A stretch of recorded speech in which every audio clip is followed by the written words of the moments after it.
अस्सलाम वालेकुम स्टूडेंट्स। आज हम applications of uniform circular motion यानी एकसां दायरवी हरकत के इतलाक़ात ये टॉपिक पढ़ने जा रहे हैं। इसमें नंबर 1 है vehicle along a horizontal circular track यानी उफ़क़ी दायरवी सड़क पर गाड़ी। हम देखेंगे कि उफ़क़ी मुनहनी सड़क पर बहिफ़ाज़त सफ़र करने के लिए गाड़ी की रफ़्तार कितनी होनी चाहिए, इसके लिए हम ज़ाब्ता अक्स करेंगे। उससे पहले हमें कुछ बुनियादी मालूमात हासिल करना है। 11th स्टैंडर्ड में ऑलरेडी हम फोर्स ऑफ फ्रिक्शन के ताल्लुक़ से स्टडी कर चुके हैं। फ़र्ज़ कीजिए कि ये एक उफ़क़ी सतह है। इस उफ़क़ी सतह पर कोई शय रखी गई है। इस शय का वज़न mg नीचे की जानिब अमल कर रहा है और अब जानते हैं कि वज़न mg जो है ये ग्रेविटेशनल फ़ोर्स की वजह से है। तो ग्रेविटेशनल फ़ोर्स जो होता है वो अर्थ के सेंटर की जानिब क्या होता है, अमल करता है।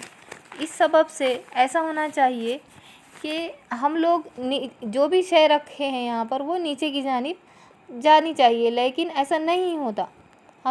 ये शय नीचे की जानिब क्यों नहीं जाती?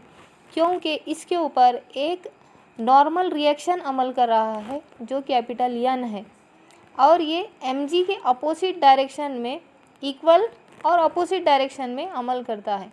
यानी इसकी जो क़दर है mg के मसावी है और इसका जो डायरेक्शन है mg के बिल्कुल मुखालिफ अमल करता है, जिसकी वजह से ये शय जहाँ की वहाँ रहती है।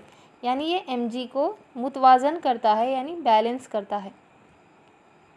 अब देखिए अगर ये शय इसके ऊपर साकिन हालत में है, यानी ये दो सतहें अगर आप इसको माइक्रोस्कोप से देखेंगे तो इनकी सतह जो है चिकनी नहीं होती, बल्कि इसके दरमियान कुछ इस तरह से उभार और नशे मौजूद होते हैं, जिसकी वजह से ये दो अशिया आपस में क्या पैदा होता है, फ्रिक्शन यानी रगड़ पैदा होती है और इसे कहते हैं हम स्टैटिक फ्रिक्शन। Fs से इसे ज़ाहिर किया जाता है, यानी सुकूनी क़ुव्वत रगड़।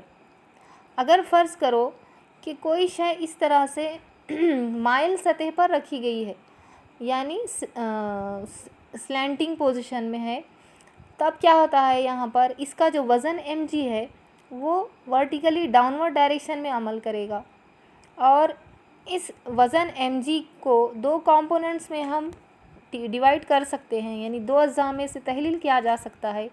एक है mg cos थीटा और दूसरा है mg sin theta. mg cos theta जो होता है नॉर्मल यानी n को बैलेंस करता है और mg sin थीटा जो है वो क़ुव्वत रगड़ को बैलेंस करता है। ये जो शय है माइल सतह पर फिसल नहीं रही है, बल्कि अभी सिर्फ इसकी हालत फिसलने को है, इस तरह से ये रखी गई है।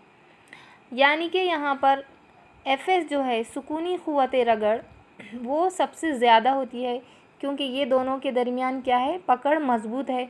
लेकिन इस तरह की सतह पर, माइल सतह पर, यहाँ पर जो क़ुव्वत रगड़ है फिसलते वक्त, यहाँ इन दोनों सतहों के दरमियान जो क़ुव्वत है हर की क़ुव्वत रगड़ वो इसकी बनिस्बत कम होती है।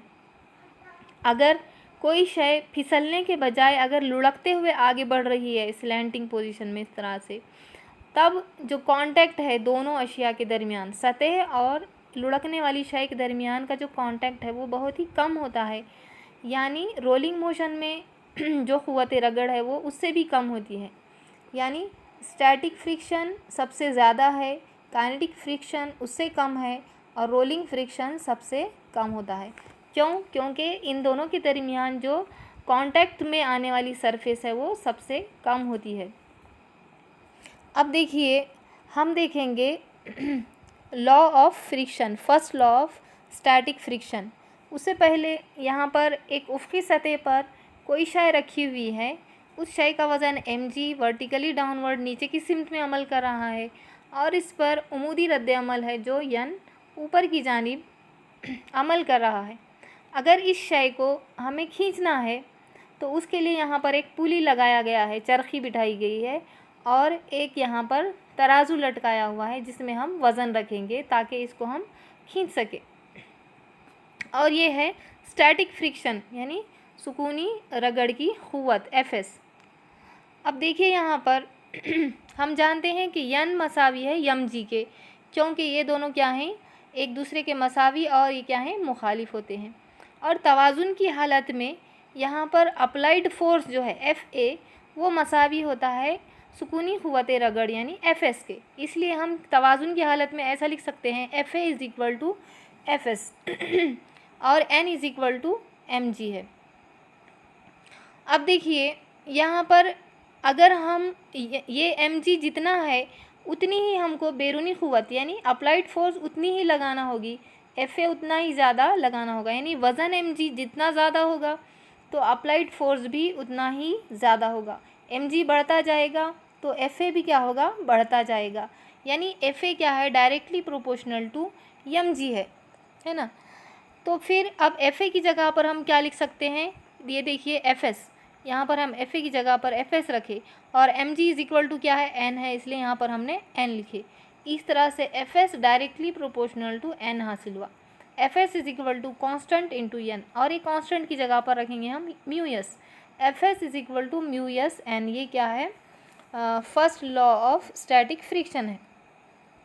यहाँ पर μs को सुकूनी रगड़ का ज़रीब यानी कोएफिशिएंट ऑफ स्टैटिक फ्रिक्शन कहा जाता है। इसका इस्तेमाल आगे होने